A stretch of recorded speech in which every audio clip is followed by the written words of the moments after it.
धने विष्णु। महाराज,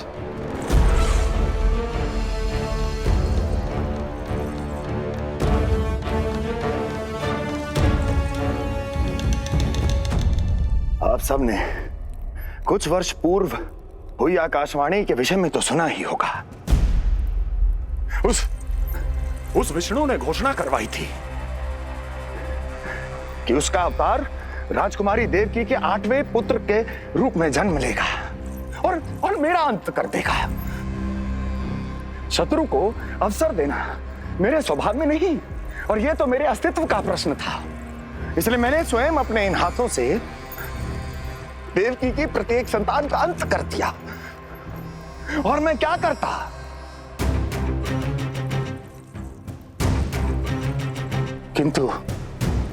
किंतु कल रात्रि तू मुझको क्या मारेगा? अपनी आयु संभाल, काल तेरा अवतरित हुआ, रूप है उसका काल।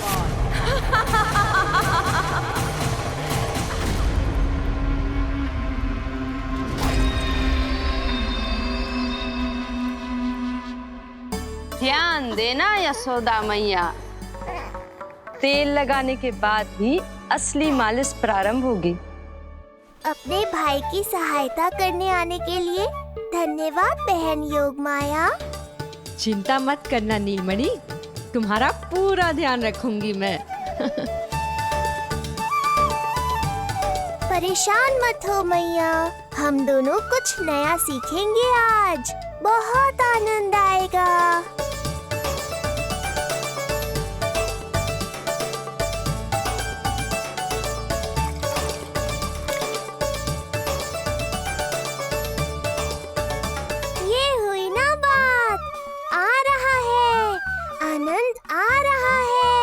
ऐसे ही करती रहो योगमाया। कोमलता से लल्ला के हाथ पैर को ऐसे दबाना होता है। मुझे तो लगा था ये सब आसान होगा। क्या कर रही हो योगमाया? मेरे तन को ऐसे क्यों मरोड़ रही हो? ऐसे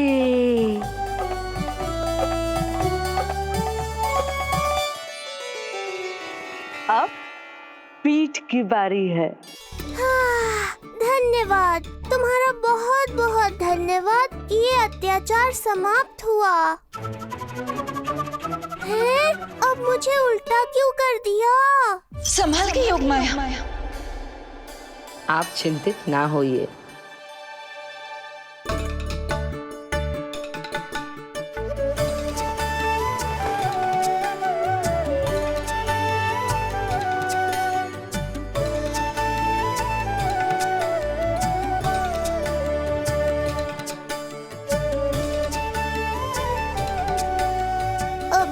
कुछ बाकी है क्या बहन?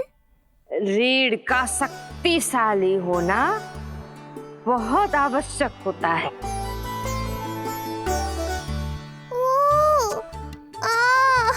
मुझे पता नहीं था स्नान करना इतना कठिन भी हो सकता है। इससे आसान तो संसार संभालना है। वैसे तो एक माता अपनी पुत्री को संसार के विषय में सब कुछ सिखाती है, किंतु यहाँ पुत्री अपनी माँ की सहायता एक माँ की तरह कर रही है। सिखा रही पुत्री, देखो सीख रही है माँ, पर ना पाए पहचान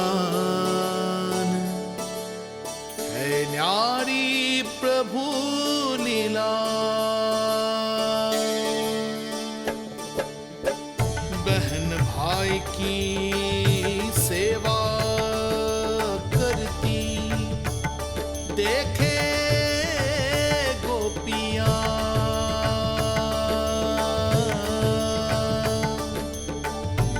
संबंध अनोखा सबके सम्मुख, पर कोई जाने ना।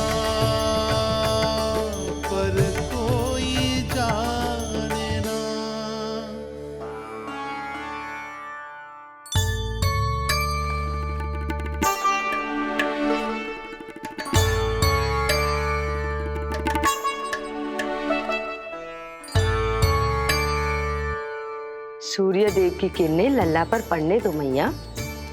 धूप से ही तो इसे आवश्यक शक्ति मिलेगी, जिससे इसकी अस्थियां और तन शक्तिशाली बनेगा।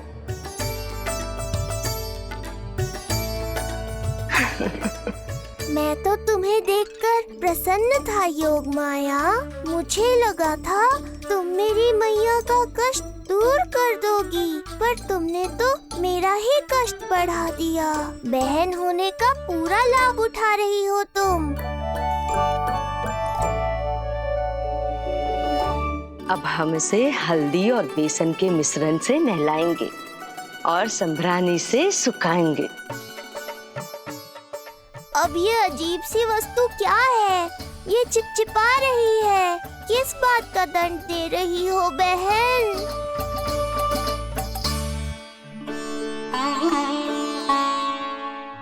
मुझे पता है आप बहुत चिंतित है यशोदा मैया,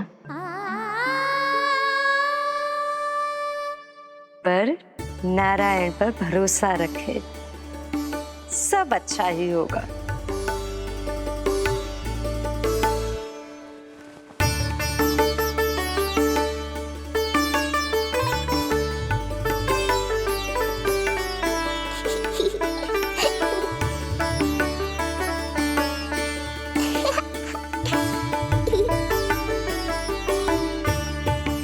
अत्यधिक आनंद आ रहा है।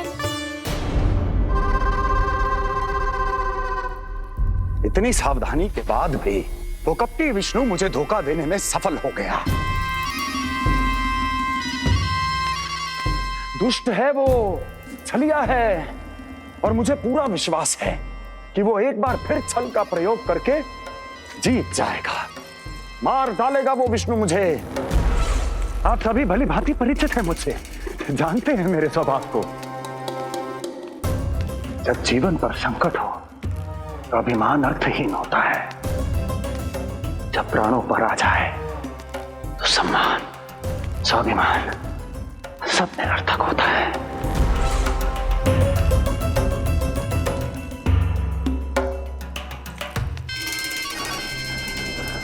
किंतु सत्य ये है कि आज मुझे भय लग रहा है। महाराजाधिराज कंस, जिसकी एक हुंकार पे संपूर्ण संसार कांप उठता है, आज उसे भय लग रहा है। ये आप क्या कह रहे हैं महाराज? भय आपके सम्मुख भटक भी नहीं सकता। क्या आपको स्मरण नहीं हम आपके मित्र कैसे बने थे? मैं भौमासुर, ये बकासुर, और वहां बैठे वत्सासुर और वाणासुर। जीवन भर में जो भी हमारे सम्मुख आया, हमें उसे यमराज के पास भेजने में एक क्षण भी नहीं लगा। किंतु फिर वो हुआ जिसकी हमने कल्पना भी नहीं की थी। विश्व विजयी असुरों को आपने सहज ही पराजित कर दिया। एक ऐसा अभूतपूर्व योद्धा महाबली कंस आज भयभीत हो रहा है। यह संभव है महाराज।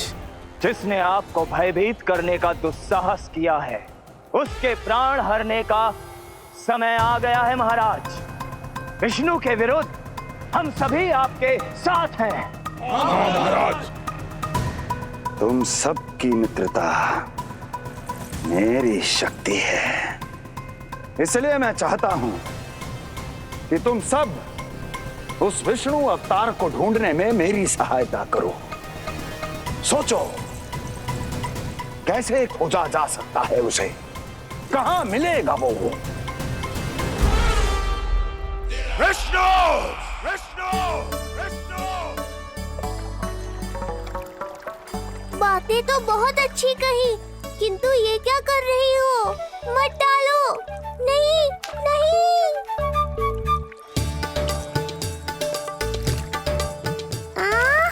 अब आया आनंद।